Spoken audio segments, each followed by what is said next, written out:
Pressão nas bolsas americanas. As preocupações envolvem risco de recessão e a competição chinesa em inteligência artificial, que vai muito além da DeepSeek.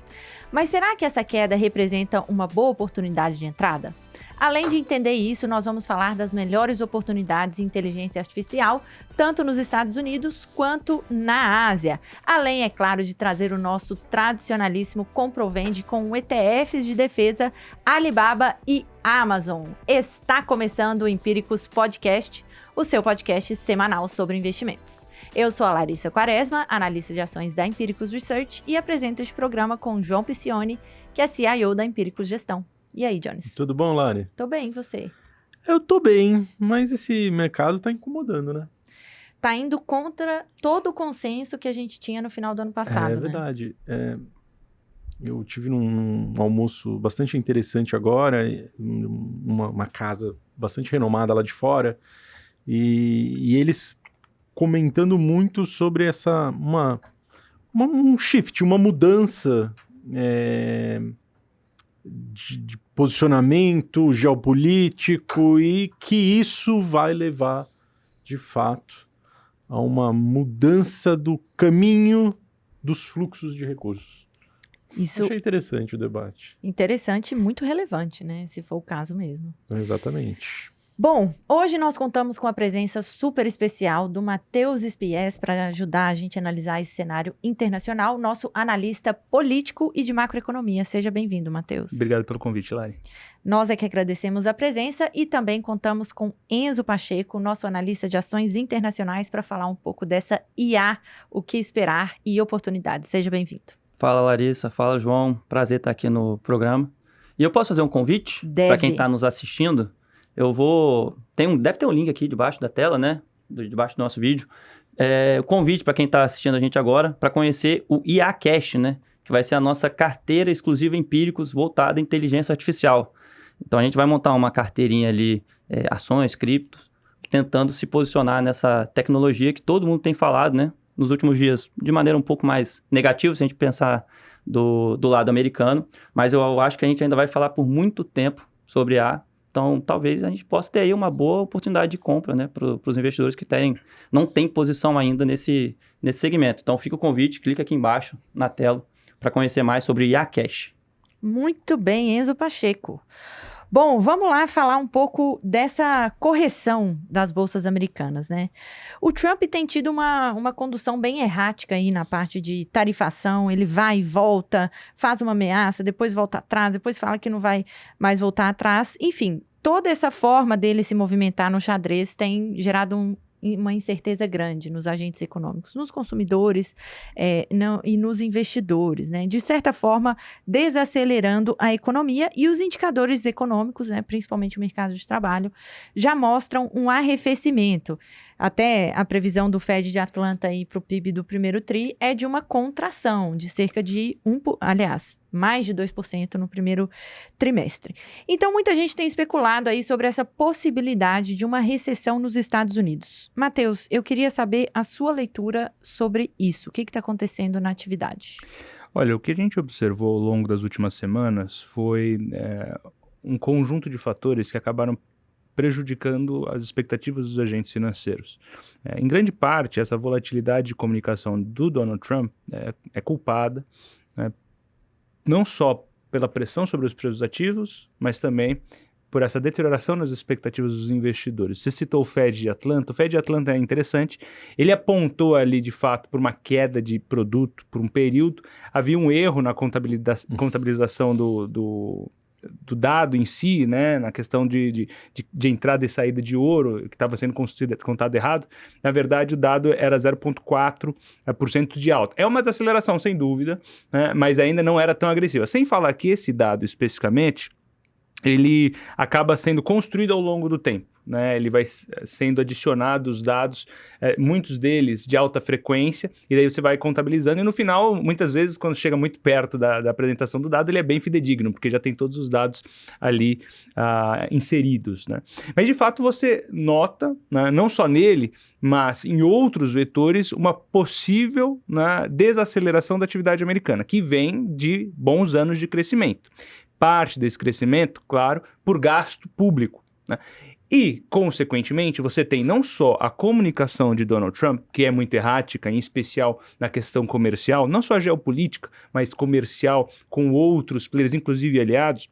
Você tem, do outro lado, as iniciativas de corte de gasto do governo americano, que tem mérito. Eu gostaria de deixar bem claro que tem mérito, a gente fala desse problema estrutural dos Estados Unidos de déficit muito grande há muito tempo, e pela primeira vez você tem algumas pessoas realmente atentas a esse problema trabalhando lá dentro, né? Duas personalidades se destacam, Scott Bessent, secretário do Tesouro. Eu lembro que quando ele foi indicado pelo Donald Trump, eu vim aqui falar só sobre a personalidade dessa figura, então acredito que poupe comentários dessa forma, mas um dos pontos que ele visa alcançar é a redução do déficit público de 6% para 3% até 2028. Isso é relevante, né? Você está falando de um belo corte de gastos nos Estados Unidos.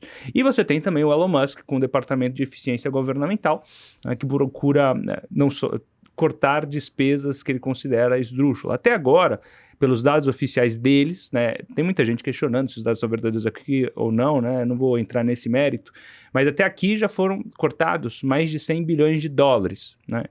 Isso é relevante.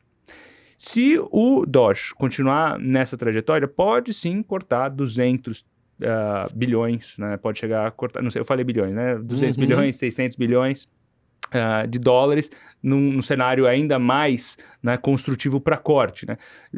Talvez aqueles 2 trilhões aventados no passado não chegue a isso, sequer o 1 trilhão que ele aventou mais recentemente, mas talvez 500 bi em algum tempo pode alcançar. E isso é um vetor recessivo. Inclusive, né, alguns estudos já mostram que o fator de multiplicação, né, nesse caso ao contrário, de corte de gasto, né, é muito maior do que redução de imposto, né, em termos de disponibilidade de renda. Então você tem sim um vetor contracionista. Então você tem tanto a volatilidade de comunicação como as iniciativas de corte de gasto fazendo pressão nas expectativas dos agentes financeiros, que, por outro lado, também se mostram bastante impacientes com essa forma de comunicar da Casa Branca, né, que é muito truculenta e confusa. Então, isso tudo tem prejudicado as expectativas dos investidores. E a questão de tarifas, né, especificamente, jogando incerteza sobre inflação. Né, ao longo dos...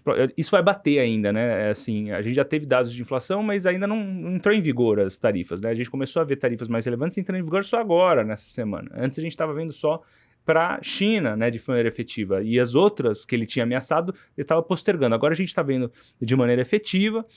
Estamos vendo retaliação, então o mundo está ficando mais volátil nesse sentido. Incerteza comercial aumenta, costuma ser um bom leading indicator, né, um indicador de liderança, que nos indicaria alguma recessão. Não estou falando que vai acontecer uma recessão, não acredito nisso, mas uma desaceleração, ao menos na margem, deve ter. Inclusive, o próprio Donald Trump assumiu isso, né? Falou assim, é um preço a se pagar, né? O Scott Bessent também falou, né, que precisa de um detox, então vai ter que pagar um pouco no curto prazo. Depois ele quis desconversar o Trump, né, sobre a questão da recessão, que ele não se incomodaria se o mercado sofresse no curto prazo, porque mudou um pouco a dinâmica do primeiro mandato. O primeiro mandato, toda coletiva do Donald Trump, ele falava a pontuação do Dow, inclusive. Não era nem Dow, do S&P. entendeu? Então, assim, ele falava a pontuação dos índices americanos. Ele não faz mais isso. O Scott Bessent, ele trouxe um grau de sofisticação tal que eles têm olhado para o juro longo.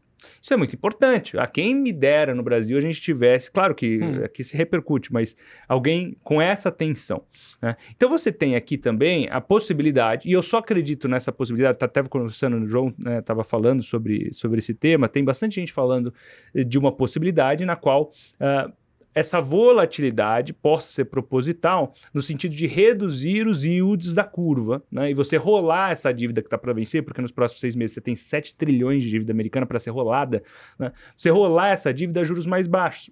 É possível? É provável? Francamente, eu não sei se é provável, porque tem sido tão truculento e bagunçado, né, que acaba sendo mais prejudicial. Só que existe, sim, esse vetor de preocupação com o juro longo, né? Como eu falei, se não fosse Scott Bessent, eu nem escutaria essa possibilidade, né? Se isso é verdade ou não, eu não sei. Mas existe aqui um racional de que, pode haver, sim, correção no curto prazo. Isso significa que o mercado americano acabou, que vai ter uma recessão? Não acredito que seja o caso, né? Tem boas oportunidades nos Estados Unidos aqui. A gente falava de uma possibilidade de rotação setorial há algum tempo. Isso não descarta as teses de tecnologia, pelo contrário, essas empresas de tecnologia vieram para ficar mesmo. Então, assim, existe muita ansiedade no mercado e um pouco desse prêmio, né, que foi sendo adicionado e essa versão a risco, está no fato de que as pessoas estavam muito ansiosas por novidade, por notícia, e estão reagindo a essas novidades, por essas notícias. Como consequência, né, a gente deve ter esses ajustes de posição de maneira mais brusca, muitas vezes. O que, como eu falei, não significa que é uma mudança estrutural. Pode ter um ou outro vetor, que vale a pena a gente até destacar posteriormente, de maior estruturalidade. Mas, de maneira geral, me parece, né, que existe muito agora barulho, e é por isso que a gente precisa separar de maneira cada vez mais eficiente, né, o joio do trigo. É claro que no primeiro mandato também foi muito bagunçado, né, a comunicação do Donald Trump. Então, não é novidade. É que agora ele está muito mais estridente. Agora ele tem uma rede social dele. E teve uma vantagem dele no primeiro mandato, que assim, primeiro ele chegou com a agenda de corte de impostos, né, e depois ele veio com a parte de tarifação. Nesse foi o contrário. Ele está primeiro tarifando e depois... Então, assim, primeiro está batendo, né, no setor produtivo para depois ele vir, talvez no ano que vem, no segundo semestre desse ano, com a parte de corte de impostos. Só nessa parte de impostos, vamos lembrar, naquela época era algo mais simples, dado que o déficit lá não era tão grande qual era agora. Uhum. E aí você já tem até alguns políticos do lado republicano questionando se é possível manter esse corte de impostos. Eu acho que eles vão tentar manter, tá? Só deixando claro que assim... Parece que você tentar resolver essa questão agora não era uma questão tão fácil quanto era antes. E só um ponto que eu queria complementar na fala do Matheus, eu acho que essa parte do juro longo é importante, porque se a gente for lembrar, desde a eleição, lá no final de novembro, o juro ele já estava perto dos 4, e aí a eleição do Trump deu aquele gatilho do espírito animal, economia americana, excepcionalismo, e o juro voltou quase para 5. Então, se você pegasse e refinanciasse com 5, realmente ia ser complicado. E aí, desde então, você viu o juro voltar ali para os 4%. Então, assim, talvez essa volatilidade infligida, né, que eles queriam acontecesse para ter essa redução no juro longo, permitiria um refinanciamento para um juro menor do que se você mantivesse, não, a economia está linda, maravilhosa, você ia ter que pegar com um juro de 5%. Então, assim, pode ser que, de fato, seja algo pensado, né? Causado para você não ter um financiamento tão caro igual você poderia ter há 2, 3 semanas atrás. E é legal essa diferenciação que você fez do primeiro mandato, né, que agora se inverte. Primeiro lá, no primeiro mandato, você teve as iniciativas de corte de impostos, depois veio as tarifas e agora você tem um pouco do contrário. A minha interpretação também passa pelo círculo principal de apoio do Donald Trump, né? Você teve uma mudança de quem o cerca, principalmente na Casa Branca, do primeiro para o segundo mandato. Se a gente observar bem, no primeiro mandato, você tinha o núcleo duro republicano mais tradicional, muito mais próximo, inclusive na vice-presidência, com o Mike Pence. Isso fazia a dinâmica do governo ser diferente da desse. Você tem já um partido republicano mais parecido com as ideias do movimento MAGA, né? O Make America Great Again. Essa mudança faz com que as prioridades do governo também se alterem e também a maneira de se comunicar e a maneira de se aproximar, por exemplo, de outros players estrangeiros em negociações, inclusive com a Rússia, né? Exemplo, o J.D. Vance, que é o atual vice-presidente, diferente do Mike Pence, tem uma retórica não necessariamente contra a Rússia, né? Diferente do Mike Pence, que era uma personalidade com vetores muito parecidos com o tradicional neoconservadorismo republicano, que daí sim era mais parecido com o discurso de Reagan, que era, por sua vez, contra a Rússia, né? Então você tem uma mudança mesmo desse círculo principal, desse núcleo duro que circula o presidente americano.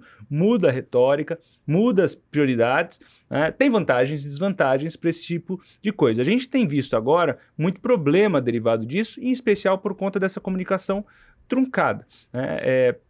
Se isso será corrigido ao longo do tempo, e se o mercado vai voltar a se acalmar depois, quando a agenda de corte de impostos, desburocratização reaparecer e quando também os cortes de gastos começarem a fazer maior efeito, as pessoas começarem a perceber que, de fato, essas iniciativas de corte de gastos, tanto do Doge como do Bessent, têm dado resultados de redução do déficit, talvez a gente mude um pouco a cara, né, mude um pouco os contornos do que a gente tem observado nesse primeiro momento. Mas, por enquanto, de fato, essa mudança acabou sendo mais volátil para o mercado, sem dúvida.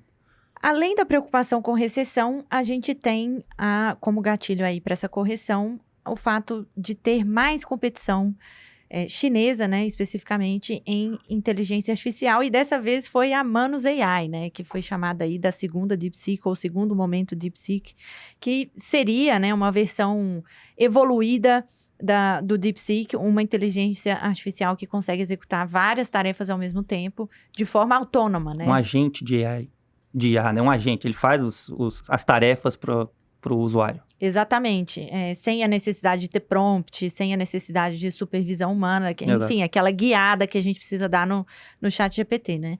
E é interessante porque é uma novidade que hoje, né, ela só existe esse tipo de IA autônoma em nichos específicos, né? Por exemplo, os robô traders na bolsa, né? Mas para operar através de várias indústrias ainda não existe, seria o primeiro do mundo. Então, Enzo, eu queria saber, assim, qual que é a sua leitura sobre essa concorrência com as Big Techs? Começou a ficar preocupante a história? Olha, Larissa, assim, né, o evento do DeepSeek foi final de janeiro, trigou nessa dúvida, será que os investimentos das grandes empresas de tecnologia realmente serão necessários? Porque qual foi o grande feito naquele momento, né? A DeepSeek mostrou que conseguia fazer mais com menos.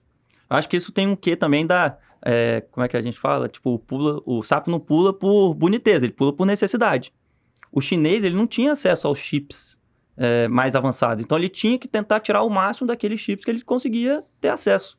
Né? Você tinha lá um tráfico de chips, a pessoa tinha que passar por Singapura, toda uma mecânica para você ter acesso aos chips mais avançados. Então, o DeepSeek, ele trouxe melhorias, sem sombra de dúvida, né? Até um problema para a DeepSeek, ela trouxe melhorias, mas é um modelo aberto. Então, qualquer pessoa podia ver quais eram as melhorias e incorporar nos seus modelos. Então, beleza, é um fato novo. Eu acho que a discussão daqui para frente, eu acho que esse acontecimento trouxe a China de volta para a mesa dos investidores. Vamos lembrar, né? Ano passado, a gente teve um alívio nas ações chinesas quando você teve o anúncio de medidas fiscais por volta de setembro, ali do ano passado. Inclusive, as ações da Alibaba chegaram a subir 50% em questão de mês, né? 30 dias. Mas que logo foi na logo sequência... depois de você recomendar aqui no podcast, Você né? pode olhar aí o podcast que eu participei em setembro do ano passado. É isso. A gente falou de Alibaba na esteira dos estímulos fiscais. Só que aí veio aquele desapontamento, né? O governo chinês não anunciou mais nada e as ações devolveram rapidamente. Quando saiu o DeepSeek, todas as ações chinesas de tecnologia valorizaram muito. Só que agora, em vez, né, de terem retomado ao patamar anterior, elas se mantiveram, né, ali. A Alibaba, por exemplo, hoje está nos $140. E eu acho difícil que ela vai voltar para aqueles 80 que a gente viu naquele período do ano passado, né? Porque, de fato, agora, os investidores têm a noção de que IA, você não vai ter só uma IA americana. Você pode ter uma IA chinesa que seja competitiva. Então, a própria Alibaba anunciou hoje uma atualização para o seu assistente de IA, né? Então, mostrando que essa competição segue firme, segue forte. A empresa deve investir mais de $50 bilhões nos próximos 3 anos, muito mais do que ela investiu na última década, para poder fornecer mais produtos e serviços de inteligência artificial. Não só a Alibaba, eu falo Alibaba porque eu acompanho um pouco mais de perto, mas você tem lá a Baidu, a JD, a Tencent, todas essas empresas chinesas também voltando na mesa dos investidores. O que não significa que ainda tem oportunidades no mercado americano. Talvez a gente tenha que, né, migrar um pouco. Eu tinha aquela ideia nesse ano que você ainda teria uma grande valorização para capturar, talvez, na infraestrutura de IA. Você ia ter ainda o desenvolvimento. Eu ainda acho que você vai ter ganhos nesses players. Mas eu acho que os investidores estão migrando cada vez mais para as empresas que vão oferecer o software, vão oferecer produtos, serviços, para que outras companhias utilizem a IA no seu dia a dia. Então, talvez o que fosse um processo para 2026, talvez a gente já tenha antecipado para 2025. Começar a pesquisar esses cases, que não é só a fabricante do chip, que só está fazendo o data center. Não, você tem que procurar outras empresas. Então, eu não acho que seja o DeepSeek, né? Muita gente falou, olha, será que estourou a bolha de IA?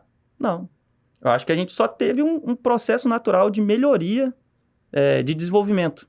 O próprio Jensen Huang, no último resultado da NVIDIA, ele falou, cara, isso não sei se era esperado que ele falou, mas assim, era algo natural que a gente poderia ver. Talvez o pessoal não estava esperando que fosse 2025, fosse um pouco mais para frente. Só que você ainda vai ter uma demanda muito grande por chips da NVIDIA, né? Que eu acho que quando você fala de IA, todas as pessoas vão pensar em NVIDIA, porque ela foi a grande beneficiária nesses últimos anos, né? Valorizou, ganhou, sei lá, mais de 3 trilhões de valor de mercado no espaço de 5 anos, uma coisa absurda. Então, mas ele comentou assim, olha, beleza, talvez a gente não precise ter mais tanto chip para treinar os modelos, mas você vai migrar essa demanda do treinamento para a inferência. Como é que esse modelo vai pensar para dar melhores respostas? Então, essa migração demanda cada vez mais capacidade de processamento. Talvez você possa vender menos chips, mas você vai ter que vender chips mais poderosos. Então, assim, eu não acho que seja uma quebra de tese. Pode, como eu falei no começo, né? A realização, acho que é até natural, era necessária, mas você pode, né, como a gente vai falar aqui, nos próximos 5, 10 anos, a gente ainda vai falar de inteligência artificial. Não, só vai falar de Só vai falar, né? Não sei se vai, mas assim, nesse primeiro momento, beleza, né? O mercado americano hoje, quando a gente analisa o S&P 500 por setor, os 2 setores que estavam lá na rabeira, na traseira, era tecnologia e consumo discricionário. Todo o resto estava no positivo, né? Mas o que estava no positivo era saúde e consumo, que também ficou muito mal nos anos anteriores. Então, assim, é uma migração, uma rotação que talvez era necessária, e aí você vai conseguir abrir oportunidade nesses plays de tecnologia. Se você for olhar hoje, a NVIDIA está negociando 25 vezes lucro para o ano que vem. Tava 40 vezes outro dia, né? 40, chegou a negociar 50. Alguns podem questionar, mas os 25 está baseado numa estimativa de vendas, de lucro, que talvez a gente não tenha mais. Ok, eu aceito isso como uma dúvida, mas eu não vou falar que é algo concreto. Porque vai ter o evento agora da NVIDIA em março, e ele vai anunciar provavelmente um chip novo, que pode ser com um processamento ainda maior, que vai vender por um chip valor muito mais caro. Que você vai participar presencialmente, inclusive, né? Exatamente, estarei lá, em loco, tentarei estar presente no keynote do Jensen Huang, porque falam que é altamente competitivo, tem que chegar, é quase igual o evento da Berkshire. Tem que chegar cedo, colocar a cadeirinha ali para pegar um lugar na sala de conferência. É Taylor Swift para homens adultos. É simplesmente lotado, assim, um mar de gente. Deve ter uma galera comprando uma jaqueta de couro para ficar ali, ficar igual o Jensen Huang. Então, assim, deve ter mesmo, cara. Enfim. Jones, queria saber sua visão. Eu tenho, assim, vamos lá. Eu acho que tem muita confusão em relação à inteligência artificial ainda. Acho que o pessoal tá bem... As manchetes ainda dominam, né? Primeiro com a história do DeepSeek. Quem aqui está usando DeepSeek? Não uso. Eu uso o ChatGPT. Pois é, vamos lá, né? Eu também. Hoje o ChatGPT tem mais de 400 milhões de usuários. Assim, é um negócio absurdo. São mais de 100 milhões de usuários dia. Né? E o DeepSeek não chega nem perto disso. Longe de chegar perto disso. O DeepSeek ele foi construído com base... E aí eu não vou falar ChatGPT, porque daí o ChatGPT, a OpenAI é fechada, eles deveriam ter pagado por isso, então não vou falar que eles não pagaram, enfim. Mas eles usaram o Llama. O Llama é de quem? Mark Zuckerberg, da Meta. Eles usaram o modelo da Meta para ajudar no treinamento do DeepSeek, que é um processo supernatural, a gente já falou disso pra caramba. As empresas chinesas também estão usando o quê? O Llama da Meta. Mas elas pagam por isso? Elas pagam por isso. Ah, entendi. Elas pagam por isso. Então, todo esse desenvolvimento, toda essa arquitetura, ela ainda tem essa, vamos dizer, essa distribuição de infraestrutura, de dinâmica, né? Aí você fala assim, mas não tem o chip para treinar. Não, tem. A China tem lá os H800, que são bons pra caramba. Não são igual os Hoppers 200, 100, 200, mas são bons pra caramba. São muito melhores do que a geração anterior. E aí, no caso de DeepSeek, eles tinham esses chips. O DeepSeek, quando você olha a história da High Flyer lá, ela é super interessante. A gente até fez uma palestra sobre esse tema. Assim, esses caras estão tentando desenvolver inteligência artificial faz 10 anos. Não é de ontem. Então, esses caras vêm acumulando poder computacional assim, ao longo de um tempo muito grande. Inclusive, se eu não me engano, eu acho... a gente tá na nossa apresentação, mas ele é o 4º computador mais potente da China. O computador da High Flyer. Não vamos... Peraí, o 4º computador mais potente da China, nos Estados Unidos o mais potente hoje é do Grok, né? Do Elon Musk, que ele montou rapidinho lá... Com hoppers ainda, né? Com que a geração anterior, não é o Blackwell, que é o novo da NVIDIA. Então assim, toda essa dinâmica envolvendo a AI, ela tá muito, muito, muito no começo. China vai tentar investir? Vai. Porque quando a gente olha as empresas chinesas, a gente já teve esse debate, as empresas chinesas de tecnologia não crescem. Não crescem há alguns anos. Né? A expectativa de crescimento da Alibaba esse ano é 8%. E aí o cara vai trazer o IA e tá todo mundo assim olhando para os Estados Unidos e falando assim, nossa, o IA vai gerar crescimento nas empresas americanas. Não vai, porque agora já cresceu muito, não vai crescer mais. E tá apostando agora que as empresas chinesas vão conseguir fazer crescer com o IA do mesmo jeito. Você entendeu o paradoxo, paradoxo? Né? Exato. E mais, o que a gente está vendo, o que a gente vai precisar ver, e aí desse almoço que eu tive hoje foi muito legal também, porque, assim, o que a gente está percebendo no mercado é justamente a tentativa dos investidores em mitigar risco. Risk management é o que a gente está vendo. Né? A Bolsa Americana caindo, e aí você começa, vamos comprar derivativo, vamos. Aí o VIX, pum, disparou, ficou caro, né? O que eu faço? Vamos comprar euro.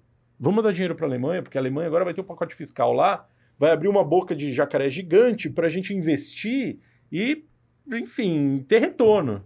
E é exatamente isso que aconteceu.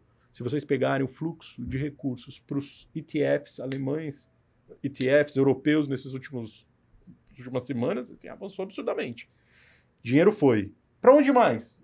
China. Xi Jinping foi lá e fez o shake hands com o Jack Ma. Bacana pra caramba. Bora mandar dinheiro pra lá? Bora pra Hong Kong, né? Não pra mainland, é mais difícil. Manda o dinheiro pra lá também. E aí, quando você olha, no fundo, o que os gestores, os grandes hedge funds estão fazendo, e tudo bem, e é aquilo, né? Quando a situação muda, você precisa mudar a sua cabeça. O que os grandes hedge funds estão fazendo, no fundo, é diversificar toda essa história. Num primeiro momento.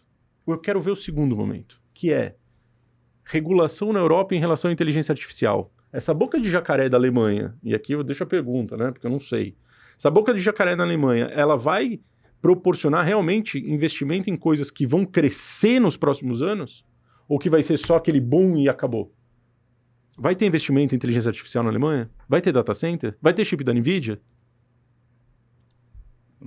Precisa, né? Sim, precisa. Se a gente está falando que a gente está entrando na era do AI, e estamos, ponto. Tá todo mundo usando o ChatGPT aqui. Sim. Estamos entrando na era do AI. Será que a regulação da Europa vai dar conta? Um ponto importante. Será que na China eles vão conseguir vencer ali as encrencas do partido e fazer com que o AI seja algo utilizável pelas pessoas e que provoque crescimento econômico? Porque a grande dúvida é essa, né? Se a gente lembrar, a gente discutiu muito isso. China, nos últimos anos, ela conseguiu crescer? Consumo? Não. 40% do PIB ainda só consumo na China. A maioria é exportação, né? Muito pouco. E aí é muito, muito interessante também, um gráfico que está na minha cabeça, o crédito na China está crescendo em que setor? Industrial. E aí, industrial ligada a gente estava brincando aqui, ligado a quê? Armamento, ligado a veículos, né? Então, a China está dando um impulso nesse setor. Mas ela vai ter habilidade de usar a inteligência artificial a seu favor? Vai ter essas empresas, tudo bem, você teve lá o shake hands, né? E aí, vamos lá, Jack Ma, faça as coisas andar. Daniel Tsai, né? Que Daniel Cheng. Não, é Tsai, agora não vou lembrar. Tsai, não é mais Daniel, é outro. Não, né? é outro.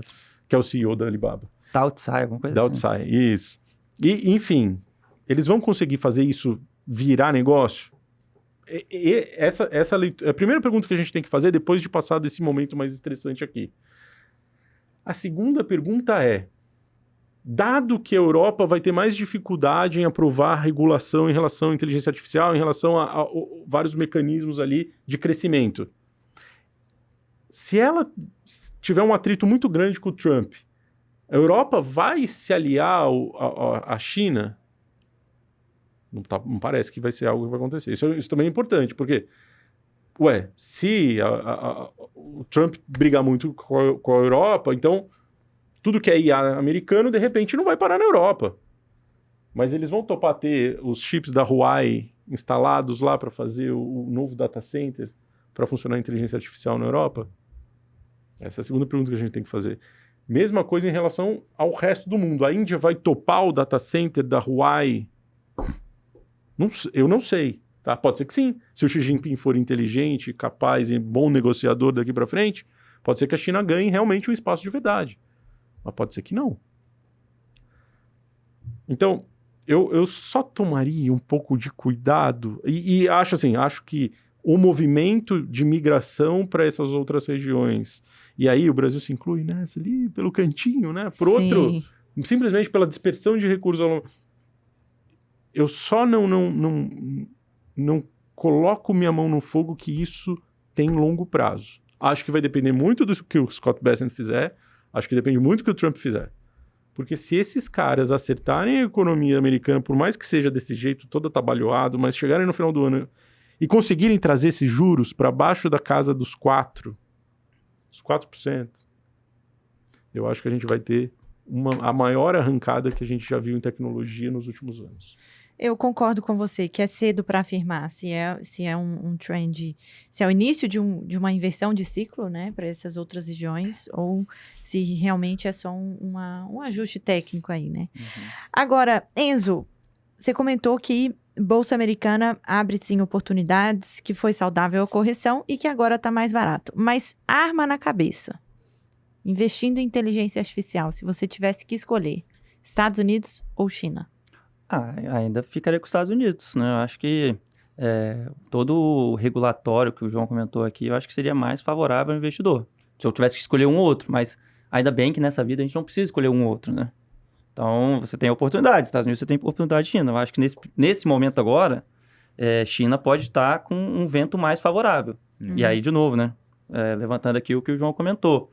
Será que vai ser duradouro? Não sei, mas os investidores hoje estão comprando a ideia de que você terá uma IA chinesa que seja competitiva, que seja adotada. Até recentemente você teve lá o lançamento do modelo da DeepSeek nos veículos elétricos, acho que da BYD, alguma coisa do tipo. Sim. Então, assim, você vê uma certa utilização do IA já, tipo, em alguns produtos que talvez você nem pensaria em ter alguma coisa, né? A gente fala que a gente utiliza aqui no nosso dia a dia, a gente tá no computador, entra, pergunta lá no chat GPT e tal. Mas, pô, você vai ter um carro, você pode ter os aparelhos, sei lá, né? Os eletrodomésticos da pessoa com algum produto com inteligência artificial. Lembrando que é um uso muito, vamos dizer, restrito, né? Não é que a inteligência artificial tá lá e o carro vai sair andando sozinho. Não. Vamos tirar isso da cabeça, né? Por enquanto ninguém chegou lá. Não.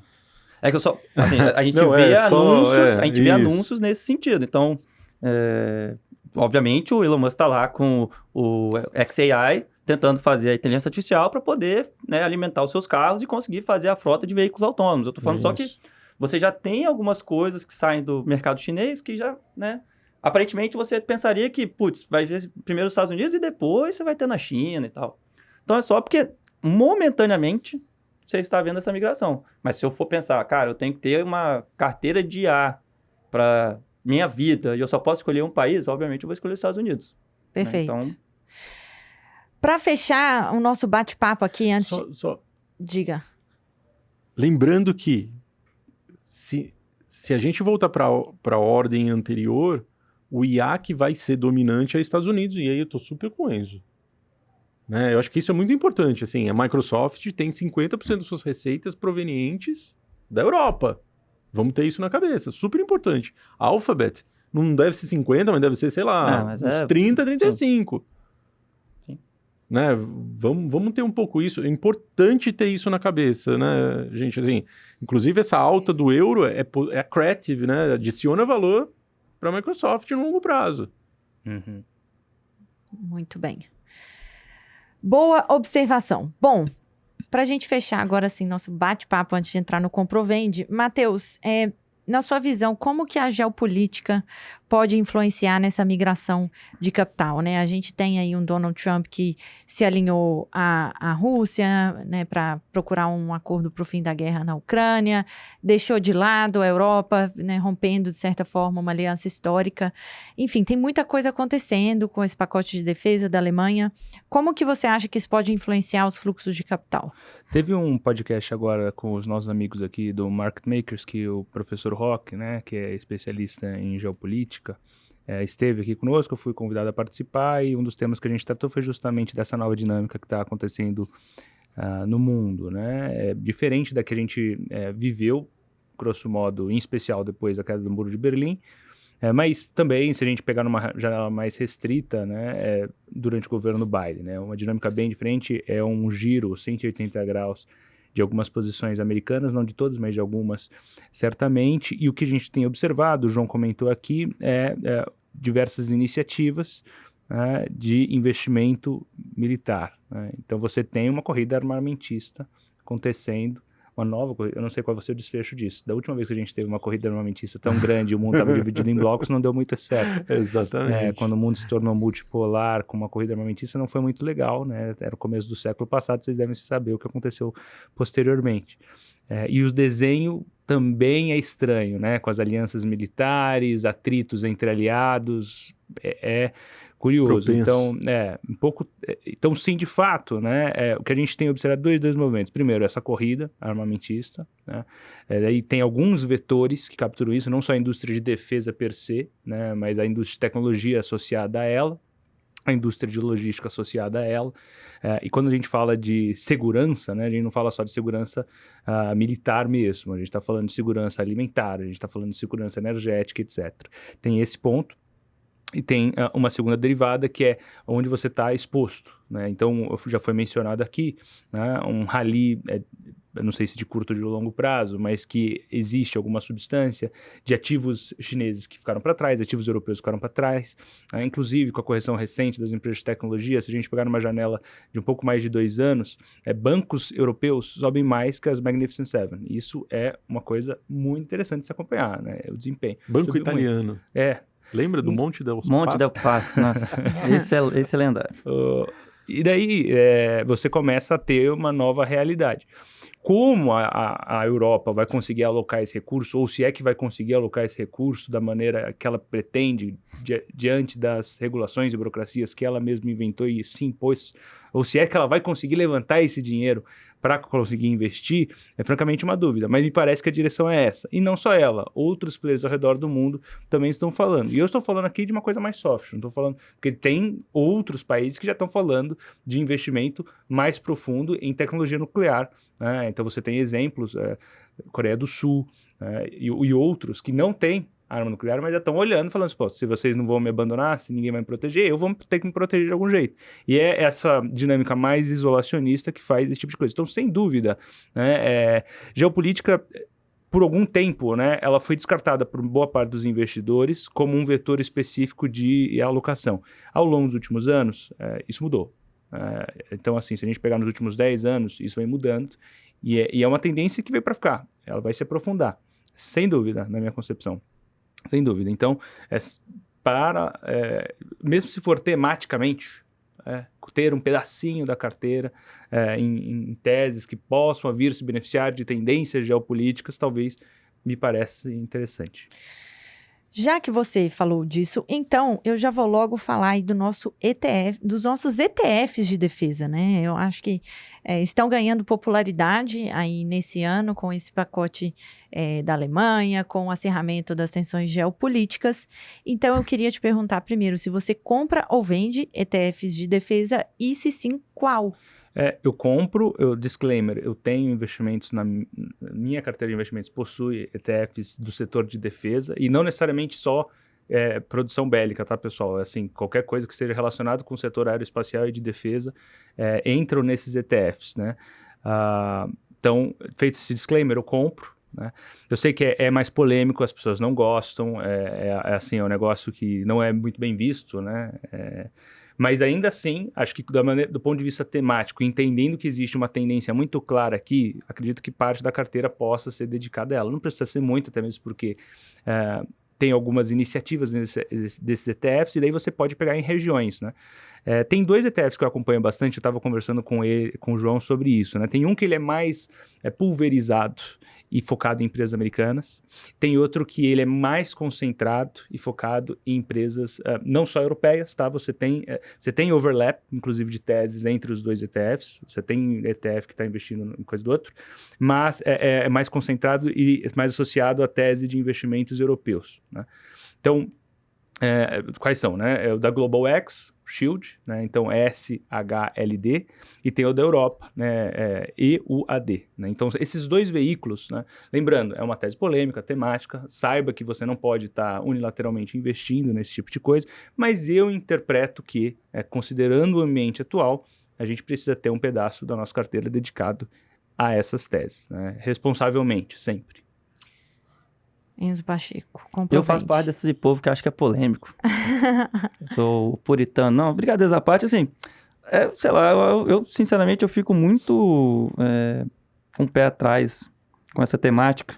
Quando normalmente a gente fala essa temática de defesas, o pessoal traz aquele acrônimo do VICE, né? Tipo, os ETFs que são meio pecados capitais, alguma coisa do tipo, né? Que você tem ETF de defesa, tem ETF de tabaco, cigarro, de bebida. E eu, sinceramente, eu acho assim, tipo, os outros dois, eu até consigo me ver, assim, sugerindo, comprando, porque eu imagino que a pessoa tá, às vezes, fazendo um mal a ela própria se ela tá utilizando esses produtos. É uma escolha, né? Agora, quando você fala de defesa, tipo, né, você pode, de certa forma, impactar outro. Então, assim, eu por questão pessoal, eu não compro. Perfeito. Mas eu entendo perfeitamente a temática no momento atual. Não comprou, vendeu. Vendo. Você comprou, vende, eu vendo. Assim, desde a última vez que eu já falei de ETF de defesa aqui, só nesse ano só 22% em dólar, sim, né? Um dos dois. Acho que, assim, é uma tese difícil de se vender, hein? Sim. Cara, mas eu vou vender, tá? Tá. Nada, pessoal. Eu ficaria neutra nessa. Mas, já que não pode... Então, eu também tenho minhas questões éticas aí com esses ETFs. Eu vou ser pintado de mal, né? Vocês estão fazendo minha caveira aqui. Não tô... Deixando claro, não tá, gente? Não, eu não sou tão puritana, mas eu tenho questões, assim, algumas questões éticas, mas eu prefiro ganhar dinheiro, entendeu? Então, eu compro porque eu acho que eu perderia dinheiro vendendo. Então, só por isso. Eu pedi pro pessoal do audiovisual fazer uma montagem sua, como se fosse um vilão de filme, assim, com Tony Stark. Um gatinho, né? Caírem atrás. Eu vou fazer um long short aqui pra eu me safar dessa. Pronto, eu shortei esse negócio todo aí e compro só a Embraer. Vai vender lá o KC-390, o avião de... Tucano? O Tucano. Super vende Tucano. Mais. Super Tucano. Pronto. Mas eu também não sou muito fã, não, da tese. Eu acho que é uma tese que depende muito dos governos e assim, tudo muda muito rápido. Acho que...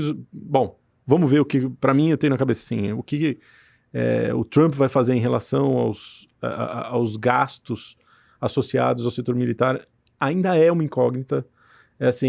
O Elon Musk, ele foi muito vocal na questão do F-35, né, que é o grande avião de caça dos Estados Unidos, enfim, que é caríssimo, aliás, né, um negócio absurdo.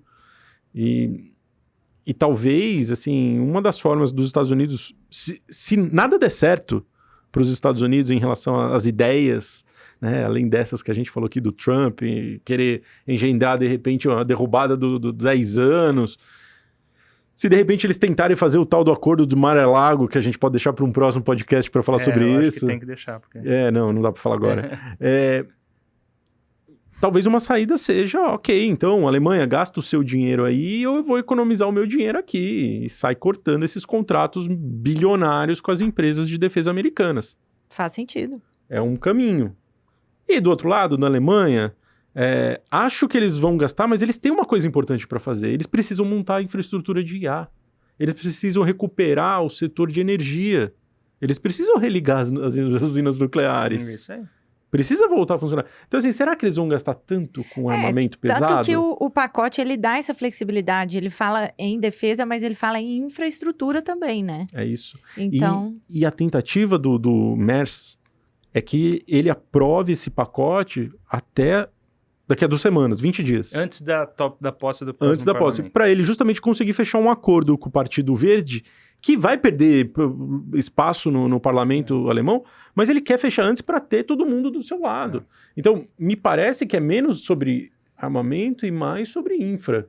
Vamos ver como vai ser. Um detalhe importante, se esse cara conseguir fazer isso, ele começa muito bem o governo dele, com muita moral, porque pra caramba. Ele antecipa uma tomada de decisão antes de, assim, todo mundo esperava que ele fosse tomar posse para tomar a iniciativa, só que ele teria um problema, que seria uma minoria de bloqueio da AfD, que é o partido de extrema-direita, e do Link, que é a esquerda. Você vê como os extremos se encontram nas pontas, né? Então, eles formariam uma minoria de bloqueio e barrariam qualquer reforma constitucional.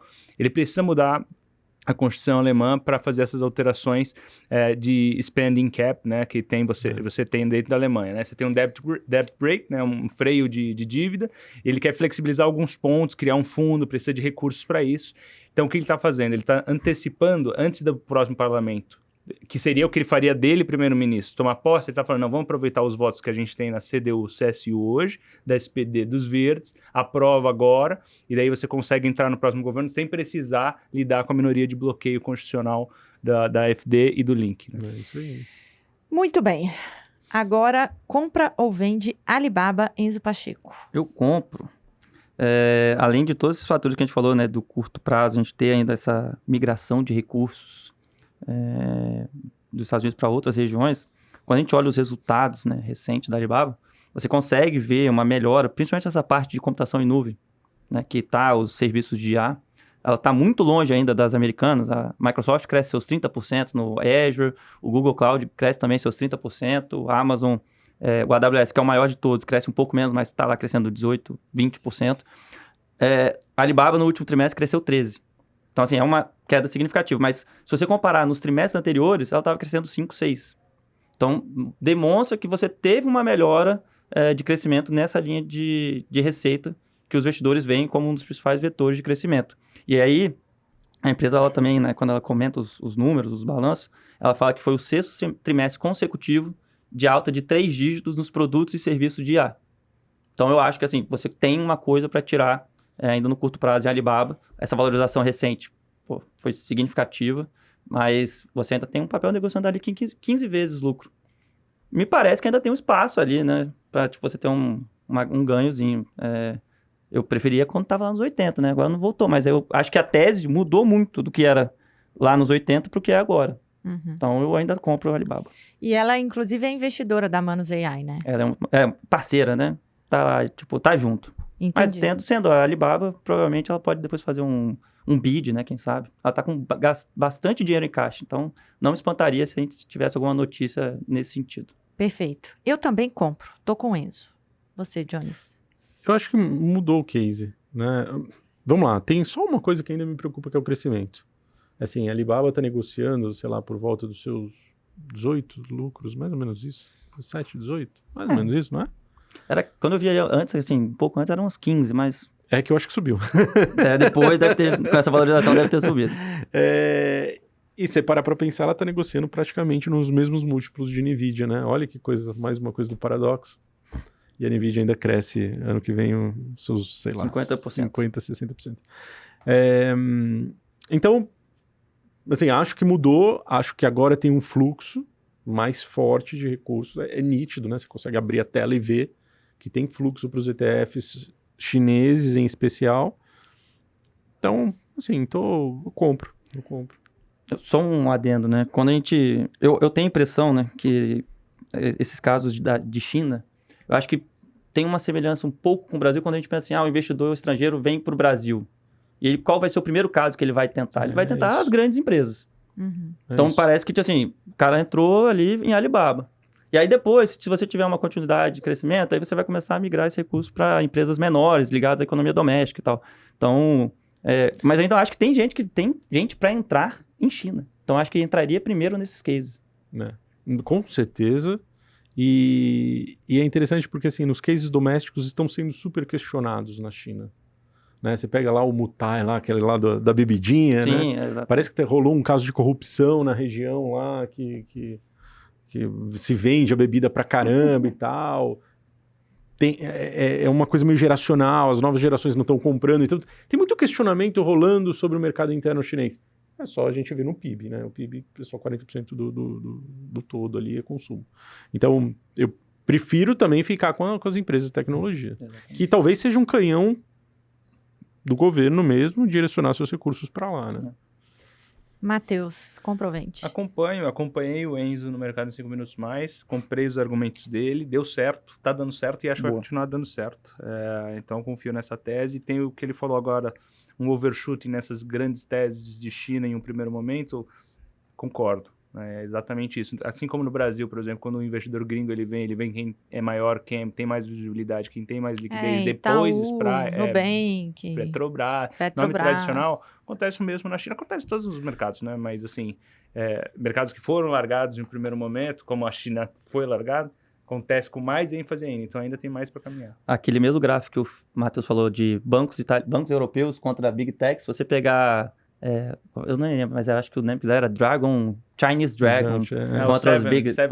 Não era um grupo de 10 empresas chinesas contra as Magna 7 também, né? Se você pegar nos últimos 2 anos, você tem uma performance melhor dessas empresas chinesas, mas é bem claro que essa performance, ela é muito rápida, em 2 momentos, setembro do ano passado e janeiro desse ano. Você tem uma estilingada muito forte dessas ações. E aí compensou o ganho das empresas de tecnologia americanas. Legal. E sempre toma cuidado, tá? Hindsight. Sim. É fácil, né? Você olhar depois que tudo aconteceu. Sim. Então... Muito bem. Para fechar, compra ou vende Amazon? João Piccioni. Eu compro a Amazon, acho que... Assim, continua sendo talvez o grande player de IA que a gente tem aí na mesa. É engraçado, né? Porque a Amazon em si... Se a gente pensar sobre a ótica dos hyperscalers e aonde que o IA vai se desenvolver para grandes empresas, sim. Entendi. Sim, com certeza. Porque nesses últimos meses, a grande temática IA dos Estados Unidos era a Meta. Continua sendo. Que surfou, né? Continua. Não, e talvez o cara que mais tenha gerado ganhos por conta de IA. Sim. Com certeza. Né? A Amazon ainda está num crescente. A Amazon ainda vai fazer um deploy de dinheiro para erguer data centers muito grande. Né? Então ela domina esse mercado. Ela é maior, né?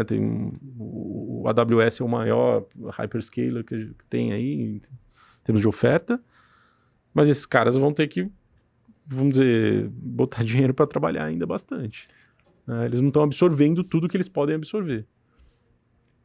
Eu acho que a Amazon vai ficar barata demais, gente, para ser bem honesto. Assim, se daqui a 10 anos nós continuarmos pagando os múltiplos que a gente pagou, não precisa nem ser agora, que seja no final do ano passado, assim, a Amazon vai ter que valer por volta dos 5 trilhões de dólares. Aquele questionamento que a gente tinha feito no começo do programa aqui, né? As empresas vão continuar investindo por causa do DeepSeek, né? As empresas reforçaram o CAPEX, né? Sim. E assim, eles não chegaram e falaram assim, realmente, galera, DeepSeek chegou, sabe aquele meu CAPEX de 80 bilhões que a Microsoft anunciou? Não, eles foram lá e reforçaram. A Amazon, mesma coisa, teve resultado, reforçou. Então, eles vão continuar investindo. E esse ponto, eu sou comprador, tá? Vou deixar bem claro aqui, eu compro a Amazon, ainda mais nos preços atuais. Esse ponto que o João falou, se a gente for lembrar a história da Amazon, o AWS surgiu como uma necessidade interna e depois ele virou o negócio que ele é hoje, que é o principal vetor de lucratividade da companhia. Então, assim, a Amazon está disposta a investir e assim, beleza, vamos utilizar talvez a IA aqui no nosso processo interno de melhorar gestão de frota, gestão de entrega dos nossos produtos. E uma hora vai chegar alguém que vai falar assim, nossa, esse produto que vocês têm é legal, eu posso contratar esse serviço para minha empresa? Então, assim, eu acho que eles têm esse poder, essa capacidade de continuar investindo. E eu acho que, além disso, né, essa questão do lado da IA. A economia americana está num momento ruim. Você tem lá a empresa, o e-commerce dela, que as pessoas não vão deixar, né, de utilizar. Você pode ter uma concorrência ali do Walmart e tal, mas elas vão ser a empresa que as pessoas ainda vão acabar recorrendo. Então, eu acho que são 2 vetores. E junto o vetor agora de publicidade também, que está crescendo forte. Então, eu compro tranquilamente. Matheus. Acompanho, compro também. Também compro. Sou comprada em Amazon. Bom... Lari, só um pontinho que eu queria só deixar uma pulguinha atrás da orelha? Atrás da orelha. O Nasdaq no ano cai 8%, tá? Em dólares. Ponto. Só isso que eu quero deixar, assim. É mais no sentido de... Me parece muito pouco para todo esse alarde. Tudo bem que se você falar das máximas... Vai cair mais ou que o pessoal está fazendo... Acho que pode cair mais. Seria natural depois de 2 anos muito bons. Cair assim... 20? 15, 20. Mas por hora ele só cai 8%. E que pode ser uma tempestade em copo d'água que o mercado está fazendo. Esse é seu ponto. Entendi. Muito bem. Antes da gente encerrar, recados finais? Não, reforçar aqui o convite, né? IA Cash, série exclusiva Empíricos, investimentos em IA. Uma carteira ali, né? Ações, cripto, eu tô junto com o Walter, né? Que é o cara aqui de cripto da empresa. E a gente está ali estudando projetos, empresas. E para quem quer investir, como a gente tem falado aqui, né? Essa queda recente, eu acho que abriu uma boa oportunidade para a gente garimpar aí alguns cases que, com certeza, vão continuar vencedores nos próximos 5, 10, até mais, se bobear, né? Mais do que a próxima década. Então, fica aqui o convite. Acessa aí o link embaixo na tela e vem participar com a gente desse projeto legal. Perfeito. Enzo, muito obrigada pela participação mais uma vez. Matheus, também obrigada pela participação. E fiel escudeiro aí, meu co-host, João Piccioni. Vamos que vamos, Lari. Até semana que vem. Um abraço.